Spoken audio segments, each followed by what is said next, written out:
디트로이트 대 올랜도. 보니까 올랜도는 지금 결장이 하나도 없고 디트로이트는 스튜어트 정도 결장한 상황이에요. 그러니까 양 팀 다 결장자 변수가 그렇게 많지는 않은 상황입니다. 눈에 띄는 거는 이제 디트로이트가 최근 9경기 동안 오바세가 두드러진다는 거, 그런 거, 그리고 3승 6패 뭐 이렇게 나오고 있는데, 디트로이트가 눈에 띄는 거는 득점력이 좋다, 수비는 여전히 별로다, 뭐 이런 것들이 보이죠. 디트로이트가 요즘에 지더라도 득점만큼은 어느 정도 조금 해주고 있다. 저번에 막 워싱턴한테 104점에 그치고 언더난 경기 이런 것들도 있긴 한데, 최근에 뭐 클리퍼스한테도 125점, 클리블랜드한테도 121점, 이렇게 나름대로 수비를 조금 친다는 팀들한테도 득점을 꽤나 올려주고 있다. 그런 것들이 눈에는 들어오더라고요, 제가 봤을 때는. 근데 이제 오늘 올랜도는 최근에 이제 좀 그 바그너라든지 펄츠 이런 친구들이 복귀를 했잖아요. 그래가지고 휴스탄이나 비타제, 오케케 이런 친구들 쓰다가, 그런 친구들은 이제 아예 가비지 멤버로도 안 쓰더라고. 그만큼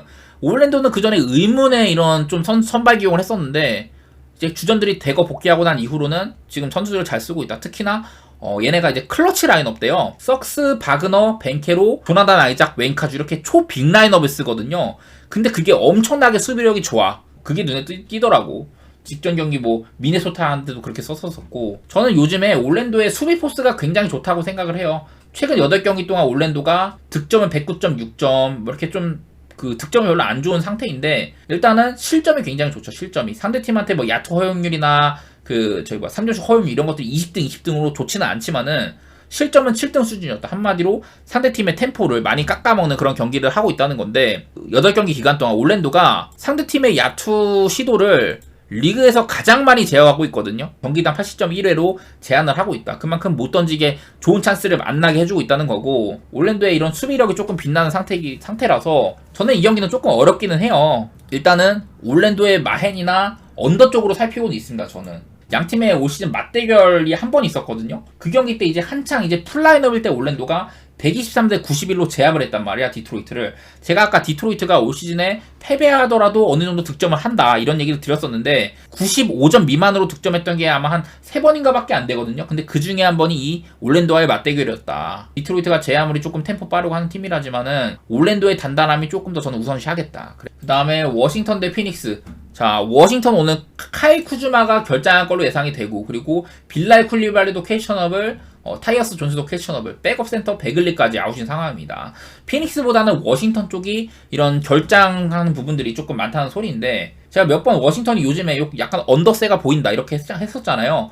최근 7경기 동안 워싱턴이 득점은 26등 수준, 그리고 수비는 15등 수준으로 득점이 그렇게 많이 나지 않고 있는 모습이 있거든요. 피닉스는 얘네들이 막 템포가 빠르진 않아요. 경기당 야투 시도가 적은 편이거든요. 워싱턴은 기본적으로 조금 달리는 팀인데, 피닉스도 뭐 물론 거기에 맞춰갈 수도 있지만은, 기본적으로 피닉스랑 워싱턴의 차이는 야투율의 차이가 눈에 띈다. 최근 5경기 동안 피닉스는 그 이제 2승 3패밖에 못하고 있거든요. 근데 그 와중에 야투율은 전체 1등 55.3%. 부커가 요즘에 또라이급이죠. 거기다 뭐 듀란트라든지 빌리라든지 알렌, 너키치 전부 다 야투율이 상당히 좋은 선수들이에요. 저는 맨날 얘기했던 게 피닉스가 이렇게 공격은 잘 된다, 근데 수비가 문제다.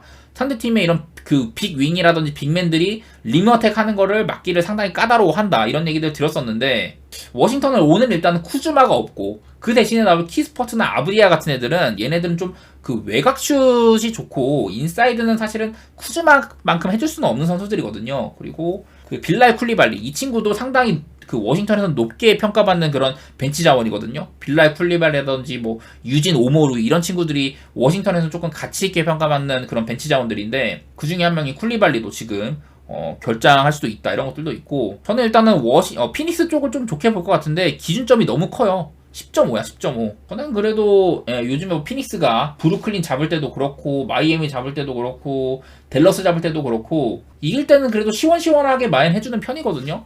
딱히 워싱턴의 이런 그 피닉스의 약점이 아까 말했던 빅맨들이 치고 들어오는 리머텍이라든지 오펜시브 리바운드를 많이 따인다, 이런 것들이 워싱턴이 장점으로 삼기 어렵습니다. 피닉스의 약점을 워싱턴이 좀 상성면에서 공략하기 어렵다, 이런 생각들이 들어가지고 저는 피닉스 쪽을 좋게 보도록 하고요. 글쎄 언더오버는 조금 빡센데, 일단은 기본적으로 최근 5경기 동안 피닉스가 막 애틀랜타라든지 뭐 그런 인디애나 같은 팀들 만났을 때는 오바가 났지만은 지금의 워싱턴은 그렇게 막 얘네 준하는 오바팀까지는 아니거든요.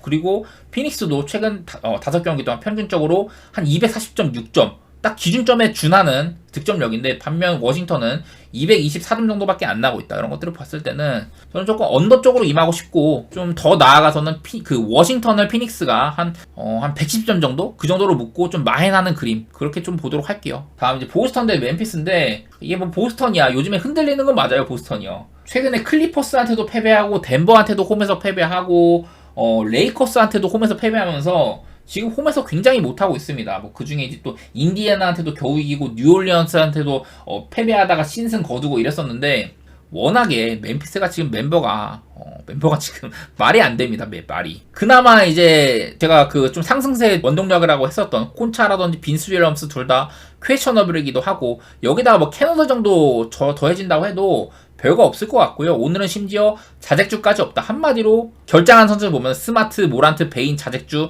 클라크. 제가 일부러 이거를 이렇게 썼어요. 지금 딱 선발 이게 결장하는 선수들 앞쪽 5명. 얘네들로 선발 꾸리면 멤피스의 베스트거든요. 클라크 정도는 이제 뭐 벤치긴 하지만은. 그리고 이외에 뭐 자이레 윌리엄스, 올라디포, 라라비아에다가 틸먼도 다우스 거의 못 나오는 거고. 이렇게 봤을 때는 그냥 멤피스는 지금 원래 이제 정상적이라고 하면은 주전, 벤치 다 못 나오고, 여기는 뭐 길야드라든지 로디 이런 애들은 사실상 가비지급 멤버라고 보시면 돼요. 원래는 알다마나 빈스 윌리엄스 정도야 이제 뭐 주전급 내지 핵심 벤치 뭐 이렇게 볼 수 있는데, 나머지 친구들의 퀄리티가 너무 떨어진다. 저는 그래서 보스턴에 일단 마행 볼 것 같아요. 제 아무리 보스턴이 요즘에 흔들린다고 하더라도 이 정도의 멤피스는 잡아줘야 되지 않을까, 그런 생각들이 들고, 더 나아가서 이런 상태의 멤피스라면은 원래 본인들의 기조도 그렇고, 보시다시피 멤피스가 최근 11경기 동안 득점 전체 꼴찌예요. 103.2점밖에 못 넣고 있는데, 오늘 보스턴 상대로는 저는 이것보다도 못 넣을 가능성도 있다. 100점 미만일 가능성이 꽤나 크다고 생각을 하고, 저는 언더도 한번 보도록 하겠습니다. 이 경기는요. 기준점이 많이 낮기는 한데. 다음에 이제 클리퍼스 대 마이애미인데, 저는 이거 클리퍼스의 기준점이 상당히 낮다고 생각이 들었습니다. 직전 경기 때 폴 조지가 그렇게 잘하진 못했지만은 어쨌든 사타구니 부상에서 지금 퀘셔너블도 안 달려있는 상태고, 뭐 주바치도 지금 퀘셔너블, 어쩌면 주바치까지도 나올 수도 있어요, 오늘 경기. 그만큼 클리퍼스가 결장 누수도 이제는 없고, 그냥 단적으로 마이애미는 이제 뭐 연패를 떨치기는 했으나 나름대로 연승을 달리고 있긴 있어요. 워싱턴 잡고 세크라멘토 잡고 하면서 연패를 떨치긴 했는데, 문제는 오늘 상대가 클리퍼스라는 거지. 마이애미가 최근 9경기 동안 어쨌든 7연패도 박았었고 최근 2연승 하긴 했지만은 득점 전체 뒤에서 2등. 본인들의 장점이 3점도 34.5%밖에 안 된다. 반대로 상대팀한테는 3점을 41%가량 허용하고 실점도 115점가량 했었고, 이런 식으로 마이애미는 그냥 조금 나아졌다고 한들 클리퍼스는 과연 클리퍼스를 잡아낼 정도인가? 저는 그거는 조금 의문부호가 많이 들거든요. 그리고 클리퍼스는 최근 12경기 동안 아마 10승 2패일 거예요. 10승 2패. 그 기간 동안 미네소타랑 클리블랜드 이렇게 수비가 좋은 팀들한테 패배하긴 했는데, 그 기간 동안 득점 면에서는, 공격 면에서는 득점 2위, 야투율 2위, 3점 2위 이런 식으로 공격은 그냥 최상위권이고, 이건 저는 체급발도 그렇고 클리퍼스가 풀멤버에다가 요즘에 뭐 주전을 넘어서 벤치까지 탄탄하다, 그런 것들 고려해가지고 클리퍼스 마인의 오바 쪽 보도록 할 텐데, 뭐 오바 보는 이유는 일단은 클리퍼스가 최근 12경기 동안 득점세가 상당히 좋다는 거. 제가 만약에 이걸 처음에 언더를 봤던 거는 그걸 좀 생각을 했어요. 마이애미도 리그에서 페이스가 상당히 느린 팀이고 클리퍼스도 거기에 맞춰주는 팀이다. 그런 팀인데, 요즘에 클리퍼스는 그래도 디트로이트, 워싱턴 이런 좀 느린 팀들 만났을 때는 극 오바가 났었고, 막 클리블랜드 같은 팀 만났을 때도 226점은 났거든요. 또 뭐 좀 느린 팀들, 브루클린도 그랬었고, 브루클린한테도 만났을 때 239점 막 이런 식으로 전적 같은 거 살폈을 때 일단 기본적으로 클리퍼스는 좋은 야투에다가 좋은 3점을 보이는 만큼 득점 자체가 많은 팀이고, 마이애미가 느리다고는 하지만 클리퍼스가 그 와중에 챙겨가는 거는 있을 거다, 이런 것도 생각해가지고 저는 226이면 조금 낮다고 생각을 했던 것 같아요. 이게 만약에 언더 쪽을 생각한다면 마이애미가 기본적으로 페이스도 느리고 언더 팀이라는 거, 이거를 생각을 해야 되는데, 그래도 요즘에 마이애미가 풀멤버기도 하고 좀 이런 선수 그 영입이라는 것도, 로지어 같은 애도 온 것도, 또 이제 뭐 버틀러라든지 히로, 아데바요 다 정상적으로 뛰고 이런 것들 봤을 때는 마이애미가 그래도 한창 이제 득점 못하던 시기, 그 최근 5경기 동안 마이애미가 평균 109.8점이거든요. 그러니까 거의 110점 넣고 있는데, 그전에 5경기 동안 96, 97, 108, 87, 96 이런 식으로 극 언더였어요. 평균 득점 아마 100점도 못했을 거야. 그냥 하여튼 간에 마이애미가 그 전에 5경기, 최근 5경기 이렇게 득점세가 많이 다르다 보니까 요즘에는 마이애미가 그래도 득점 좀 해주는구나. 근데 클리퍼스가 승리하는 그림이라면은 그래도 오바이지 않을까 이런 생각 해가지고 저는 클파 마이애미 오바 쪽으로 이렇게 해주시면 이렇게 좀 생각했던 것 같아요.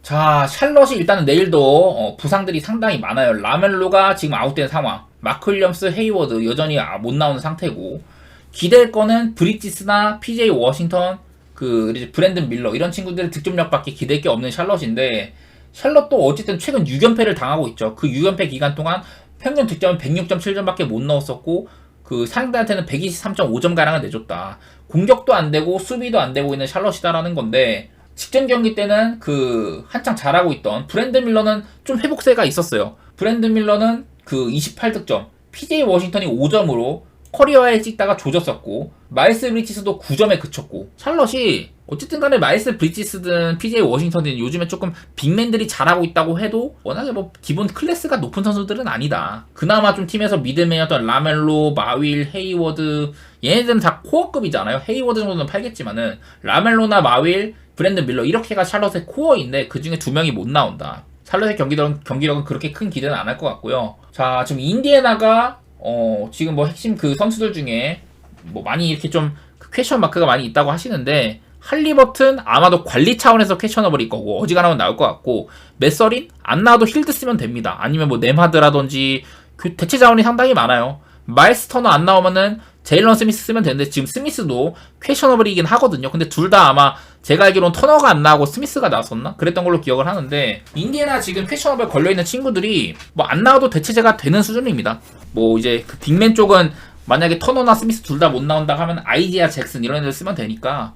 그리고 제가 여러 차례 인디애나는 요즘에 상당히 페이스가 좋다, 본인들의 장기였던 빠른 템포의 경기 운영 그것들을 다시 장착을 했고, 심지어 할리버튼이 없을 때도, 그리고 상대 이제 리머텍을 적극적으로 활용을 하더라.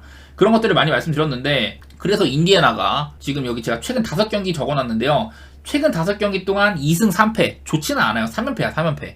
보스턴, 뉴욕, 세크라멘토한테 3연패를 당했는데, 보스턴한테는 잘 싸우고 졌었고, 뉴욕한테는 뉴욕의 수비력에 본인들의 장기를 이렇게 발휘하지 못했었죠. 제가 딱 그걸 짚어드렸었는데, 인디애나의 장기인 리버텍이라든지 오펜시브 리바운드 이런 것들이 역으로, 오히려 뉴욕한테 역으로 당했었다. 오펜시브 리바운드도 지고 야투 시도 같은 것들도 많이 밀렸었고 본인들의 장점이 안 나왔는데, 세크라멘토전도 이제 백투백이어가지고 뉴욕한테 이제 좀 리드하다가 역전당하는 그런 패배를 당한 이후에 세크라멘토한테도 백투백일 때 조금 발렸었다. 요즘에 제가 세크라멘토 잘하고 있다고 어제도 말씀드렸었죠. 아무튼 인디애나가 다 질만한 상대한테 졌다고 생각을 하고, 내일은 샬럿이 지금 상태도 삐리한 데다가 인디애나의 장기 이런 리머텍 같은 게 사실은 글쎄 리차즈랑 브리지스 여기다가 PJ 워싱턴 이런 애들이 있으면 높이가 높은 편이라 가지고, 글쎄 인디애나가 오펜 많이 따고 리머텍 잘하고 그 확률은 다른 경기보다는 조금 위태위태하긴 하거든요. 근데 그런 것들은 조금 눈에 들어오기는 해. 샬럿이 기본적으로 그래도 지금 최근 6경기 동안 6연패 중이지만은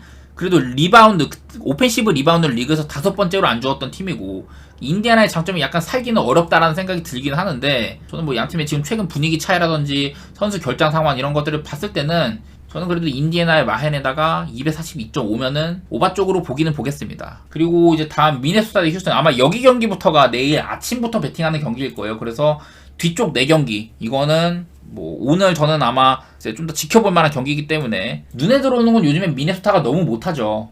미네소타가 최근 8경기 동안 득점은 전체 25위 수준, 실점은 전체 3위 수준으로 잘 막아내고 있다. 수비는 잘 되는데 득점이 너무 저조하다. 득점이 보시다시피 득점이나 실점이나 여기 뒤쪽에 보면 순위가요. 득점은 25등 순으로 저조한데 야투율은 높아. 실점도 3점 허용률이나 야투 허용률은 9등 14등으로 그냥 중위권인데, 실점은 전체 3위. 아주 훌륭하다. 그냥 미네소타는 템포가 엄청 느려요. 아까도 살짝 말했지만은 올랜도랑 미네소타 얘네가 본인들의 야투 시도도 첫 번째, 두 번째로 적고 상대팀의 야투 시도 역시 첫 번째, 두 번째로 많이 억제하는 팀이다. 한마디로 극 언더팀의 표본이거든요. 올랜도랑 미네소타가 지금. 근데 이제 상대가 휴스턴이 지금 형이 미네소타가 배팅하기 싫은 팀 1위라고 했는데, 그건 이제 보통 미네소타가 많이 프렌 같은 거 많이 당하고 하니까, 이기더라도 프렌 당하는 경우도 많고 하니까. 그런데 휴스턴은 갈피를 못 잡아가지고 배팅하기가 싫은 팀이에요. 얘네가 잘 못 이겨. 일단 잘 못 이기는데, 아니 갑자기 토론토 같은 애들 막 240점 내면서 패기도 하고 막 그러는데 한참 오바 분위기였다가 뉴올 만나가지고 99대 110 경기 하고 100점도 못 내는 경기 하고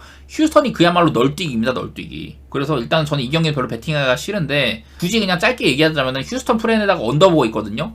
그거는 요즘의 미네소타의 언더기죠. 그리고 휴스턴도 기본적으로 언더팀의 색깔이 있다는 거. 요즘에야 뭐 야투시도 같은 거 많지만은 미네소타를 만나면 그런 것들이 조금 어려워질 거라는 생각은 있어요. 그래서 일단 언더 쪽을 보고 있다. 하지만 기준점이 너무 낮아. 220점도 안 되다 보니까. 그런 것들이 일단 걱정이고, 마찬가지로 또 요즘에 미네소타가 시원시원하게 상대를 마인하는 그림은 진짜 다 안 나왔던 댈러스 그런 때를 말고는 그렇게 없었기 때문에 저는 일단 휴스턴의 프렌 쪽으로 말은 해볼게요. 근데 이 경기 역시 다음 오클라호마 대 토론토, 미네소타와 더불어서 요즘에 최상위권에서 가장 지랄을 많이 하는 팀 오클라호마죠. 오클라호마, 보스턴이나 오클라호마, 미네소타 이런 팀들이 상당히 지랄을 많이 하는데, 어쨌든 오클라호마는 디트로이트랑 미네소타한테 패배한 이후로 2연승을 달리고 있긴 합니다. 요키치가 없던 덴버 이기고 샬럿 상대로 학살 한번 하고 이랬었는데, 제가 심지어 샬럿 경기는 이게 그날 라멜로가 없었는데도 그냥 샬럿 프렌 본다고 할 정도로 오클라호마가 워낙에 못했었거든요. 그래도 오클라호마가 샬럿 정도는 제압을 했었습니다. 근데 문제는 이제 토론토도 얘네들 색깔이 참 이상해요. 트레이드하고 처음 퀴클리랑 바렛을 받아오고 나니까 엄청 오바팀이었어. 얘네가 뭐 지든 이기든 경기당 막 130점씩 받고 실점도 그만큼 하고 이랬었는데, 그 이후로는 최근 뭐 한 9경기 정도만 봐도 언더팀이죠. 언더팀. 득점이 경기당 109점밖에 안 되고 실점도 116점. 이렇게 토론토 경기가 이 일관성이 없습니다. 일관성이. 요즘에 오클라호마가 득점도 되게 못하고 수비는 여전하다고 하는데, 그런데도 불구하고 상대가 토론토여갖고 예측이 어렵다. 참 어려운 게, 오클라호마도 지금 딱 뭔가 일관성 있게 좋다고 보기 어려운데 토론토도 마찬가지로 그렇다고 얘네들이 약간 발끈할까? 이게 또 기대하기 힘들어요. 토론토가 구성상으로는 스쿼티 반즈, RJ 바렛, 게트주 3점 잘 던지는 게트주에다가 퀴클리도 3점 40%, 바렛도 이적 이후에 잘하고 있고, 막 뛰는 농구도 가능할 것도 같고 수비도 꽤 될 것 같아. 기본적으로 좀 길쭉길쭉하고 애들이. 이 새끼들이 생각보다 이렇게 보이는 거랑 다르게 잘 안 나오거든요. 그런 모습들이. 막 시카고 같은 팀들 패고 났더니 휴스턴한테 개발려. 애틀랜타 같이 뛰는 팀 만나서는 같이 뛰었어. 또 막 클리퍼스 만나고 107점밖에 못 내. 토론토 경기가 예측이 굉장히 힘듭니다. 저는 토론토도 요즘에 배팅하기가 싫고, 거기다가 오클라호마 배팅하기 싫죠. 그냥 저는 기본적으로는 오클 마인의 언더 쪽을 살피고 있기는 한데 쉽지 않죠. 다음 이제 유타 대 미러키. 얘도 빡센 게 뭐냐면은 이 유타가 일단 기본적으로 미러키 먼저. 미러키가 지금 오늘도 미러키가 댈러스를 사냥을 하고 왔습니다. 제가 뭐 어제도 양팀 다 그 앞선 이제 백코트들의 수비가 워낙에 별로여가지고 릴라드든 돈치치든 뭐 비즐리든 티마주든 다 득점 어느 정도 할 거다. 댈러스 입장에서는 그 미러키의 쿤보, 라이블리가 없다면 쿤보의 이런 행진을 막을 수가 없을 거다. 딱 그대로 됐습니다. 오늘 하나 아쉬운 건 이게 언더였다는 거. 0.5로 언더였다는 거. 그게 너무 짜증나. 그게 너무 짜증나는데 어쨌든 간에 그림 자체는 제가 바라던 대로 된 것 같아요. 미러키가 쿤보가 대단한 활약을 했는데, 이게 유타가요. 미러키는 그러니까 뭐 경기력은 사실 나무랄 데가 별로 없어. 브룩 로페즈가 없는데 동생 로페즈가 나와가지고 적당한 시간 뛰면서 뭐 본인의 역할은 하더라. 그 정도는 보이는데요. 이게 문제가 유타예요.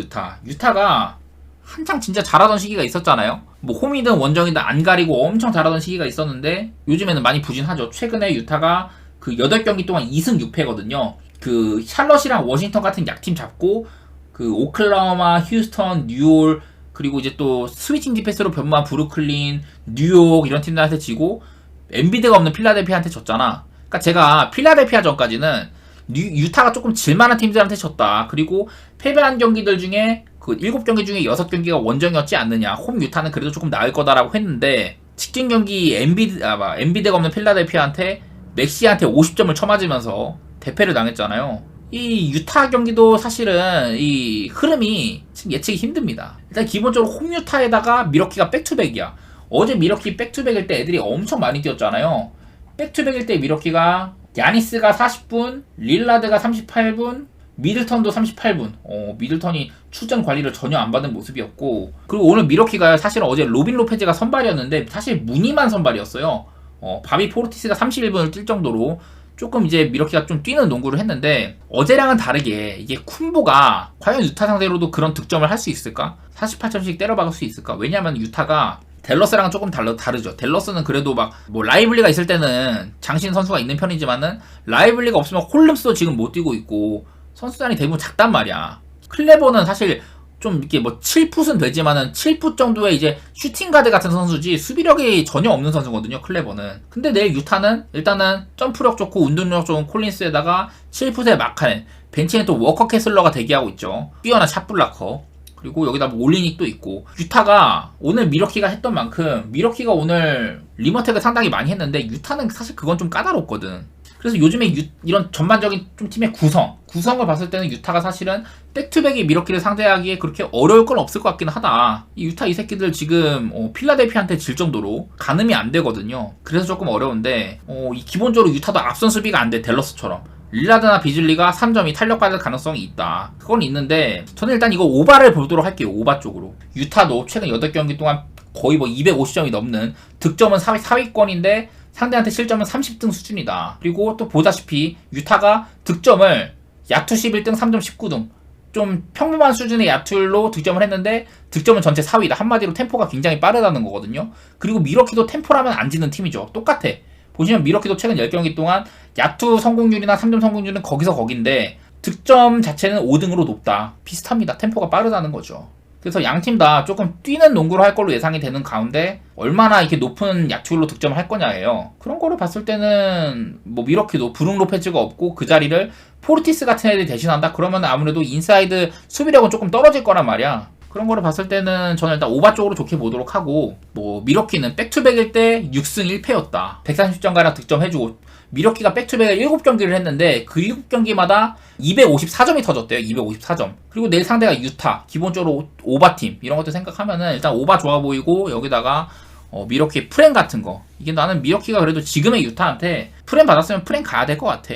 그리고 이제 덴버 대 포틀랜드, 얘네가 직전 경기도 딱 둘이 맞붙었었거든요. 덴버가 최근 경기 동안 이렇게 득점력은 안 좋고 실점은 적게 하는 가운데 포틀랜드가 그래도 득점력이 좀 살아났다고 했었거든요. 저는 그냥 뭐 길게 생각 안 하고 직전 경기를 조금 답습을 하고 싶습니다. 여전히 포틀랜드는 108점 정도 넣을 만큼 덴버 상대로도 요즘에 포틀랜드의 득점 기세가 꽤나 괜찮거든요. 덴버한테 108점, 미러키 같이 뛰는 팀한테 119점 넣으면서 승리, 필라델피아한테 130점 넣으면서 승리, 뭐 이런 식으로 저도 마찬가지예요. 기준점이 너무 낮은 것 같아. 포틀랜드가 지금 뭐 브록던이나 사이먼스, 그랜트 같은 애들 정상적으로 뛰고 하면은 그래도 득점이 많이 나거든요. 거기다 스쿠 넬슨도 요즘에 좀 잘해. 진짜 아주 개차반일 때보다는 요즘에 많이 넣습니다. 그런 것들 생각을 하면은 저는 일단 오바 쪽으로 그리고 있고요. 물론 뭐 덴버가 딱 그냥 직전 경기도 봤을 때 요키치도 나름대로 뭐 못하진 않았습니다. 요키치가 이날 리바운드 22개에다가 종합 득점 그 27점, 뭐 어시스트 12개 트리플 더블 했는데, 그런데도 덴버가 막 그렇게 대단하게 포틀랜드를 제압을 하진 못했었죠. 덴버가 일단 3점이 조금 안 들어간 게 컸고 서로 간에 좀 오펜시브 리바운드가 많았다는 거. 포틀랜드도 얘네들은 기본적으로 인사이드는 안 맞고 3점만 틀어 막아요. 덴버한테 인사이드 줄 거는 주고 외곽은 틀어 막겠다. 그리고 많은 오펜시브 리바운드 시도 바탕으로 풋백 득점 이런 것들 많이 할 텐데, 일단은 포트프렌에다가 오바 쪽으로 한번 보도록 할게요. 먼저 토리노 대 살레르니타나. 요즘에 살레르니타나가 나름대로 조금 꿈틀꿈틀하고 있죠. 보시다시피 최근에 4경기 동안 유벤투스, 나폴리, 제노아, 로마 빡센 팀들 만났는데 전부 다 햄무로 나름대로 잘 버텼어요. 얘네들이 제가 몇 번 말씀드렸지만은 요 경기부터 제노아전까지 이렇게 위쪽 경기들, 여기 위쪽 경기까지는 파울로 소사 감독, 작년에 살레르니타나를 맡아가지고 잔류를 시켰던 그 파울로 소사가 올 시즌 지도를 하다가 초반에 너무 못했어. 이렇게 무승 행진을 거듭하다 보니 필리포 인자기를 감독에 앉혔고, 인자기 감독 이후로는 그래도 전보다는 낫긴 한데 여전히 리그에서 잘하고 있지는 못하고 있죠. 그리고 뒤에서 최근에도 이렇게 유벤투스한테 코파에서도 대패하고 했는데, 블라이오 디아, 팀에서 좀 마찰이 있는 블라이오 디아 같은 애들을 좀 안 쓰고 있는데도 불구하고, 뭐 부상 등의 이슈로 안 쓰고 있는데도 불구하고 이렇게 강팀들과의 경기에서도 좀 햄무 같은 것들이 많이 떴다. 이런 것들이 관찰이 돼요. 일단 어쨌든 살레르니타나는 지금 모든 대회 5연패 중이기도 하고 최근 10경기 1승 1무 8패로 그렇게 못하고 있다. 그렇게 잘하고 있지는 않다. 표면적으로는 안 좋은데 좀 더 들여다보면은 유벤투스, 나폴리, 제노아, 로마 같은 팀들한테 햄무로 그래도 조금 비비긴 비볐다. 이런 것들이 보이긴 하죠. 자, 그리고 반대로 이제 토리노는 어떠냐? 토리노의 지금 이게 홈 성적이거든요. 토리노가 제가 몇 번 구성들이 상당히 괜찮다라고 얘기를 했는데, 최근에 이제 또 뭐 직전은 아니지만은 그래도 나폴리 상대로 홈에서 3대0 대승을 거뒀던 경기, 이런 것들 보면은 제가 맨날 말하지만 구성이 상당히 좋아요. 이제 피지컬적인 아탈란타에서 오랫동안 활약했던 사파타에다가 그 바르셀로나 유스 출신 사나브리아, 그리고 중원도 사무엘레 리치 이탈리아 유망주, 그리고 1리치라든지 블라시치 동구권의 피지컬 좋고 기술 좋은 유럽의 이제 재능들이라든지, 좌우 윙백도 오스트리아의 스피드스타 라자로, 인터밀란에서 촉망받는 윙백 라이트 윙백 벨라노바, 뭐 후방도 괜찮습니다. 오랫동안 이제 밀란에서도 뛰었었고, 리카르도 로드리게스가 여기 있고, 왼발의 달인. 그 우크라이나와의 플레이오프에서까지 이제 선발될 만큼, 그 전까지 A매치 선발로 뛴 적이 없었는데, 그런 중요한 경기에서 뽑힐 만큼 지금 폼이 좋은 부온조르노. 어쨌든 토리노의 구성 자체가 상당히 좋다, 이런 얘기들 많이 했던 것 같아요. 다만 이제 오늘 토리노가 조금 껄쩍지근한 부분이라면 이 부온조르노가 결장한다는 거, 그리고 사무엘 리치도 부상으로 약간 못 나올 수 있겠다, 그런 것들이 아쉽긴 한데, 구성 면에서는 저는 일단 훨씬 낫다는 얘기를 드리고 싶어요. 뭐 솔직히 말해서 살레르니타나 제가 뭐 아주 자세히 알진 못해요. 얘네들도 뭐 작년에 비해서는 좀 명단도 나름대로 바뀐 편이기도 하고, 올 시즌 에이스라고 할 수 있는 블라이어 디아가 없는데도 나름대로 잘 나가고 있다, 그런 것들이 있긴 하거든요. 저는 그냥 이 경기는 뭐 대단히 엄청 잘 보이거나 그런 건 아닌데, 딱 그냥 요즘에 살레르니타나도 나름대로 조금 이렇게 발악을 한다라든지, 기본적으로 토리노가 조금 더 나은 팀이라든지 이런 것들 고려를 했을 때는 마찬가지로 토리노의 승이라든지 햄무 같은 거 이렇게 가볼만 하다고 생각이 듭니다. 저는 뭐 이 경기는 무승부까지는 내다보지는 않을 것 같고, 햄무라든지 그런 쪽으로 좀 이길 것 같다는 생각이 있어요. 근데 이기더라도 아주 큰 차이는 아닐 것 같다, 그거를 조금 우선시할 것 같네요, 이 경기는요. 자, 나폴리 대 베로나인데, 직전 경기에서 나폴리가요 라치오와의 0대0 경기, 제가 이게 15경기 동안 무승부가 없다고 했는데 이날 무승부를 가가지고 15경기 무승부가 없던 경기를 무승부를 맞췄는데, 왜냐면 이날 뭐 라치오도 뭐 임모빌레도 없고 뭐 여러 명 많이 빠졌었는데, 나폴리가 엄청 많이 빠졌죠. 일단 기본적으로 오시멘이랑 앙귀사가 차출된 상태였었고, 이날은 이렇게 아래쪽에 보시면은 지오바니 시메오네라든지 크바라츠헬리아, 그리고 이제 중원에 하도 선수가 없으니까 땜빵이었던 카주스테까지 이렇게 3명이나 징계 결장이 있었고 오피셜로 못 나왔고, 보시다시피 나탄이라든지 주전 골키퍼 메렛, 올리베라 등등 이렇게 못 나온 선수가 굉장히 많았어요. 나폴리가 한마디로 전력 누수가 굉장히 컸다는 건데, 나폴리가 유효 슈팅 0개로 마감을 했거든요. 한마디로 나폴리는 거의 기회를 못 잡았어요, 라치오 상대로. 그게 0708 시즌 승격한 이후로 이렇게 나폴리가 특정 팀한테 유효 슛 0개로 마감한 게 세 번째 경기였다.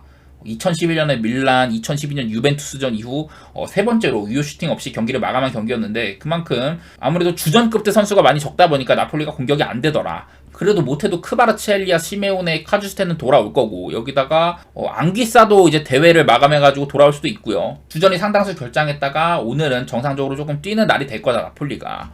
그런 생각이 들고, 반대로 이제 베로나는 어떻냐. 베로나가 요상하리만 막 리그에서 좀 버텨왔는데, 일단은 리그 테이블상으로 지금 17위에 있긴 하거든요. 제가 몇 번 말했지만은 그 모기업의 자금난이 있어요. 자금난. 지금 선수들을 굉장히 많이 팔고 있다. 대표적으로 팔려간 선수 중에 이제 시릴 논지, 올 시즌 19경기 6골을 기록하고 있던 선수가 나폴리로 팔려갔고, 오늘 시릴 논지가 나올지도 모르겠지만은 2천만 유로라는 거금에 나폴리로 팔려갔습니다. 올 시즌에 베로나에서는 가장 많은 득점을 하고 있던 선수였는데, 시릴 논지가, 그 친구가 팔려갔고, 그 다음으로 많이 넣은 20경기 동안 5골 넣은 장신 공격수 밀란 주리치도 198의 장신 공격수인데 얘도 팔려갔습니다. 몬자로 팔려갔고, 그 다음에 사스올로 팔려간 수비수 조시 도이그라든지 히엔, 테라치아노도 팔려갔었고, 주전급들을 상당히 많이 팔았어요. 후반기에는 저는 헬라스 베로나가 조금 더 처질 가능성이 있다고 생각을 하고, 이 경기는 나폴리의 승리라든지 마헨 이런 그림으로 볼 것 같습니다. 나폴리도 그전 경기는 워낙에 좀 결장이 많았었고, 오늘은 또 홈이기도 하고, 그나마 이제 라치오보다는 좀 쉬운 상대 베로나를 상대를 한다. 베로나가 지금 이제 선수 이적 등의 이유로 결장도 굉장히 많은 거 생각하면은 나폴리를 보는데 그렇게 큰 무리는 없을 것 같고, 나폴리에 좀 나는 안전한 걸 원한다 이런 분들은 나폴리의 일반성도 괜찮지만은, 저는 나폴리가 마헨까지도 노려볼만 하다고 생각은 듭니다. 다음 이제 아탈란타 대 라치오는 조금 간단하게 할 텐데, 일단은 아탈란타가 올 시즌 홈에서의 그 거둬간 승점들이 굉장히 많아요. 원정에서는 3승 2무 5패, 승점 11점인데, 홈에서는 8승 1무 2패, 승점 25점이에요. 원정도 나쁘진 않으나 홈 성적이 워낙에 좋다. 이 홈 11경기 25승점이요. 아탈란타 팀 역사상 구단 기록이었던 1996, 1997 이때 벌어졌던 승점 25점과 동률이라고 하더라고. 아마 이때 제가 알기로는 필리포 인자기가 아마 아탈란타 소속이었을 거예요. 제가 알기로는. 하여튼 아탈란타가 과거에도 조금 잘 나갔던 적이 있긴 했지만은, 그때 이후로 가장 높은 홈 성적을 그 홈 11경기 치른 구간에서 거둬들이고 있다. 자, 또 오늘 근데 하필이면 아탈란타가 공격에서 루크먼, 나이지리아 대표팀으로 차출이 돼 있는 상태, 그리고 중원에 이제 에이스, 쿠프 메이너스 이렇게 공격에서 그리고 중원에서 이렇게 핵심 자원들이 각각 한 명씩 빠져있는 상황입니다. 사실은 이렇게 빠진 지 좀 되긴 했는데 그런 점들이 조금 아쉽긴 하죠. 그 전까지는 아탈란타가 그래도 좀 할만한 상대들을 여러 만났어. 우디네스라든지 프로시노네 같은 데 만났는데 근데 오늘은 라치오라는 게 조금 걸리죠. 보시다시피 아탈란타의 최근 이제 경기력들이 상당히 좋죠. 최근 분위기만 봐도 뭐 홈이랑 원정 다 섞어도 요 정도 경기 구간 동안 8승 1무 1패 상당히 잘하고 있다 아탈란타가. 이런 것들이 일단 관찰이 되고 라치오는 어떠냐. 라치오는 오늘도 임모빌레가 못 나올 것 같더라고요. 최근에 좀 강팀들 라치오, 나폴리 같은 팀들 만나면서 승리를 챙겨가지 못하고 있고 막 로마와의 더비 경기 승리하고 이런 것들은 좋긴 했었는데 글쎄 아탈란타 상대로 라치오가 원정에서 얼마나 힘을 쓸지 이런 것들은 조금 걱정이 되는 부분이긴 합니다. 그리고 라치오도 그 홈에서는 6승 3무 2패 승점 21점인데 원정에서는 4승 1무 5패 승점 13점이죠. 이렇게 원정에서는 조금 지고 들어가는 부분도 있기는 하다. 뭐 아주 못하는 건 아니지만은 저는 아탈란타 쪽이 그래도 조금이라도 좋게 보이는 것 같긴 합니다. 자, 이제 오늘 세리에에서 가장 빅매치라고 할 수 있는 인터밀란 대 유벤투스 이탈리안 더비가 펼쳐지는데 이 경기가 보시다시피 두 팀 다 지금 리그 1, 2위 되게 지금 리그 테이블 상으로나 양 구단 간의 역사적인 이런 맞대결 같은 것들 그런 것들도 봤을 때는 엄청 치열할 만한 매치인데 이 경기는 뭐 양 팀의 여러 가지 기록들을 일단 언급을 하고 시작하겠습니다. 인터밀란이 지금 21경기 치러가지고 17승 3무 1패잖아요. 인터밀란 팀 역사상 21라운드를 펼쳤을 때 승점 54점 이상 그리고 이렇게 리그에서 17승을 거뒀던 시즌이 딱 한 번밖에 없어. 지금 그러니까 구단 역사상 두 번째로 좋은 페이스로 리그를 치르고 있다는 소리거든요. 그게 언제냐? 0607 시즌. 그 이제 만치니 감독이 이제 뭐 한 17연승 정도 하고 그랬던 시즌인데 이때 뭐 이제 유벤투스는 그 직전 칼치오폴리로 강등당하고 AC 밀란이나 피오렌티나 같은 팀들 뭐 승점 삭감당하고 이러면서 인터밀란이 굉장히 좀 편한 시즌이긴 했지만은 그래도 질라탄 영입한 효과도 봤었고 그때 로마가 아마 2위로 기억을 하는데 승점 막 20점 차 가까이 나는 그런 시즌이었어요. 한마디로 압도적인 시즌이었는데 그 이후로 인터밀란이 이번 시즌도 상당히 잘 치고 나가고 있다. 그런 얘기들 할 만하고요. 그리고 이제 유벤투스 입장에서는 그 두산 블라호비치가 2024년 1월에만 6골을 기록을 하면서 원래 종전 구단에서 특정 선수가 1월달에 가장 많은 득점을 했던 게 2020년에 크리스티아노 호날두의 7골이거든요. 그거에 이어서 좋은 폼을 보여주고 있다. 이런 것들도 관찰이 되고 그냥 단적으로 양팀 다 지금 되게 좋은 폼에 있죠. 모든 대회 기준 사솔로한테 홈에서 한번 덜미를 잡힌 이후에 긴 시간 동안 중간에 있는 볼로냐의 패배는 또 연장에서 패배한 거다 보니 이거는 제가 패배로 안 치고 무승부로 보도록 하고 23경기 연속 무패행진 모든 대회 뭐 챔피언스리그까지 포함해가지고 모든 대회 23경기 무패행진 17승 6무 17승 중에서는 9만 8햄무였다. 햄무의 비중이 꽤나 높죠. 그리고 이제 또 홈만 봤을 때 모든 대회 기준으로 홈만 따졌을 때는 마찬가지로 사솔로한테 패배한 이후로 8승 3무를 달리고 있다. 무튼간에 인터밀란이 사솔로한테 한번 잡히는 말고는 올 시즌에 패배 자체가 없다. 압도적이라는 거죠. 한마디로 굉장히 좋다는 건데 유벤투스도 만만치 않다. 사솔로한테 잡혔어요. 그러니까 사솔로가 지금 리그 1, 2위들을 한 번씩 잡았던 건데 유벤투스도 사솔로한테 한번 잡힌 이후로 쭉 이렇게 19경기 동안 무패행진을 달리고 있다. 15승 3무거든요. 유벤투스가 이 기간 동안 15승 중에 마해는 5번, 햄무가 10번이었다.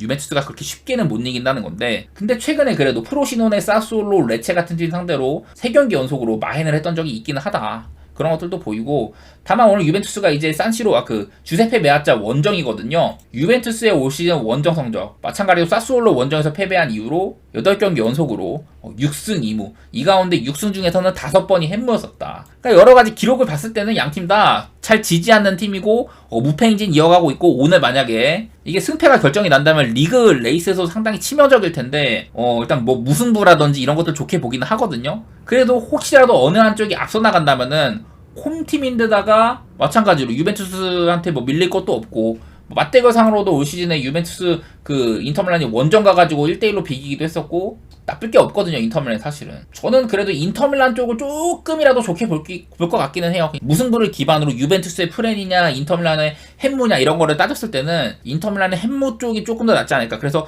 고배당 사냥을 원하시는 분들은 이 경기 무승부나 햄무나 다 좋다고 생각을 하고 그리고 양팀의 맞대결 상으로도 지금 최근 9번의 맞대결 중에 정규 시간 기준으로는 오바가 났던 게 한 번밖에 없었다. 8번이 이렇게 다 언더 게임이었다는 거 생각을 하면은 언더도 괜찮아 보이기도 해요. 양팀의 강력한 수비를 바탕으로 뭐 일단은 이렇게 시즌 잘 치르고 있는 거니까. 그래서 무승부라든지 인터밀란 쪽에 햄무 같은 고부의 당들, 거기다가 언더 같은 것까지 보도록 하겠습니다. 아스날 대 리버풀 정도 살펴보도록 할게요. 이 경기는 좀 그 배경적으로 얘기할 부분들이 좀 많은 것 같아. 일단은 오늘 양팀의 맞대결이요. 양팀 맞대결 200번째 맞대결이에요. 200번째. 그 맞대결 기준으로는 리버풀이 79승 53무 66패로 리드 중이다. 지금 화면에 나오시는 것처럼 리버풀이 아스날 원정 에미레이츠 가가지고 많이 이기고 있는 것들이 일단 보이죠. 당장 이제 지난달 1월달에만 FA컵에서 원정승을 거뒀다. 리버풀이 2대0이었다. 2대0. 이날도 뭐 라인업 같은 게 에바이긴 했었어도 그래도 이날 조타도 골을 넣었었고 리버풀이 기분은 좋은 상태다. 조타가요. 에미레이츠 원정 5경기에서만 5골을 받고 있을 만큼 에미레이츠에서 아스날을 상대하는데 좀 거리낌이 없는 선수다. 그런 것들도 보이고, 자, 리버풀이 최근 11경기 연속으로 무패 행진 달리고 있잖아요. 8승 3무. 그리고 지금 로버슨도 돌아오고 이제 뭐 살라가 없는 거 제외하면은 거의 뭐 풀라인업에 근접을 한 상황입니다. 직전 경기 때 그 아놀트랑 로버슨이랑 둘 다 교체로 이렇게 투입이 됐었거든요. 그리고 중원도 소보슬라이든지 메칼리스터 다 뛰고 있고. 그리고 반면에 이제 아스날 같은 경우는 4경기 연속으로 무승. 리버풀한테 비기고 웨스트햄한테 홈에서 패배하고 풀럼한테도 지고 리버풀한테 FA컵 패배하고 이러다가 최근에 크페리랑 노팅엄 같은 다소간에 좀 처지는 팀 만나가지고 좀 회복하기는 했거든요. 그런 것들이 보이긴 하는데 오늘 경기 또 리버풀이 얘네가 뭐 압도적인 홈 전적을 보이긴 하지만 원정은 그래도 조금 삐리하잖아요. 리버풀이 홈에서는 이런 상태고 그래도 원정은 조금 헤매는 편이긴 하죠. 리그만 봐도 요새는 나쁘진 않지만은 그래도 홈 성적에 비해서는 리그는 무승부도 좀 있는 편이고, 그리고 또 리버풀이 EPL에서 아스날 상대로만 맞대결에서 16경기 연속 득점 중이라고 하더라고. 그러니까 오늘도 리버풀이 에미레이츠 스타디움에서 막 무득점으로 답답한 경기로 그럴 것 같지는 않다.